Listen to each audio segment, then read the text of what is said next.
Ezequiel, Obadias, Abacuque. O que esses nomes têm em comum? Bom, eles são 3 dos 15 profetas que têm seus próprios livros na Bíblia. E se você já tentou ler esses livros, já se sentiu perdido na sua poesia densa e imagens estranhas. Só que esses livros são muito importantes para você entender toda a história bíblica. Então vamos falar sobre como ler os livros dos profetas. Quando ouço profeta, penso num vidente, um cartomante, alguém que prevê o futuro. Em muitas culturas, esse é o significado de um profeta, mas não na Bíblia. Embora os profetas bíblicos às vezes falem sobre futuro, eles são muito mais do que videntes.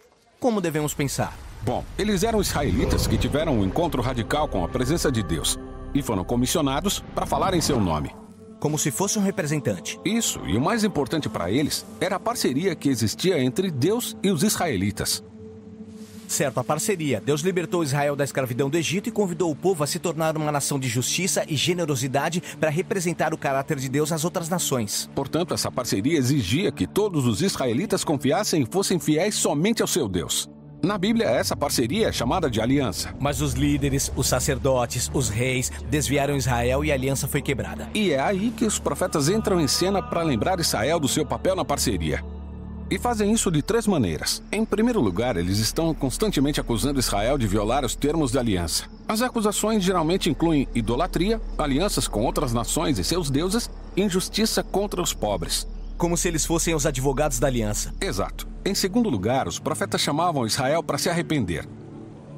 Eles falavam que Deus teria misericórdia e perdoaria se confessassem e mudassem seus caminhos. Mas Israel e os seus líderes não mudaram, e as coisas foram de mal a pior. E aí vem a terceira maneira pela qual os profetas realçavam a aliança. Eles anunciavam a consequência da quebra da aliança, que chamavam de o Dia do Senhor. Ah, é. O Apocalipse. Visões do fim do mundo. Bom, mais ou menos isso. Os profetas estavam mais interessados em como Deus traria sua justiça sobre a corrupção de Israel e sobre as nações vizinhas.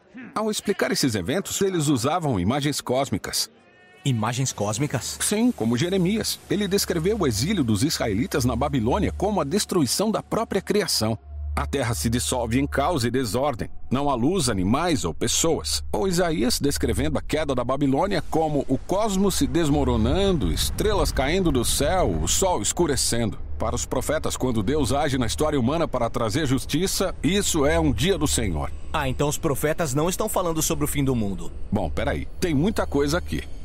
As imagens cósmicas mostram como esses eventos se encaixam na visão maior da missão divina de destruir toda a nação corrupta e violenta de uma vez por todas.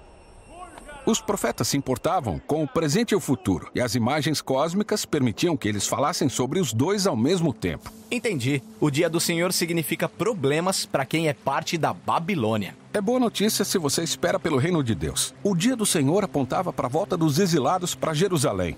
E, de novo, eles usam poesia cósmica para descrever esse dia. Eles veem uma nova Jerusalém como um novo jardim do Éden, com todos os humanos vivendo em paz uns com os outros e com os animais.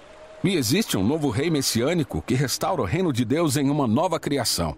Que lindo! Então esses são os 3 temas dos livros dos profetas. Eles devem ter sido oradores muito eloquentes e persuasivos. Sim, alguns eram, mas outros viveram à margem da sociedade. Muitas vezes ensinavam simbolismos estranhos em público para comunicar a mensagem. Como quando Ezequiel se deitou no chão e fez uma maquete de Jerusalém sendo atacada pela Babilônia. Ou quando Isaías andou nu por 3 anos como um símbolo da humilhação do exílio.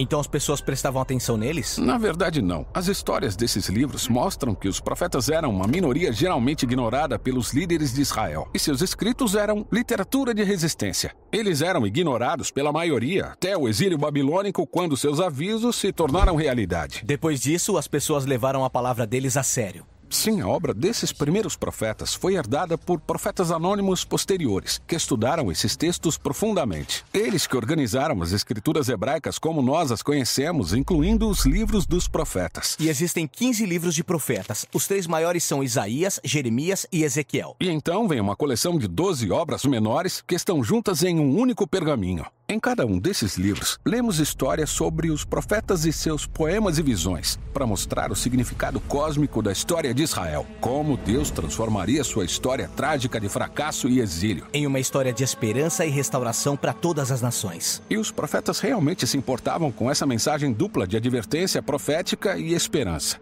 É uma mensagem que ainda hoje precisamos ouvir.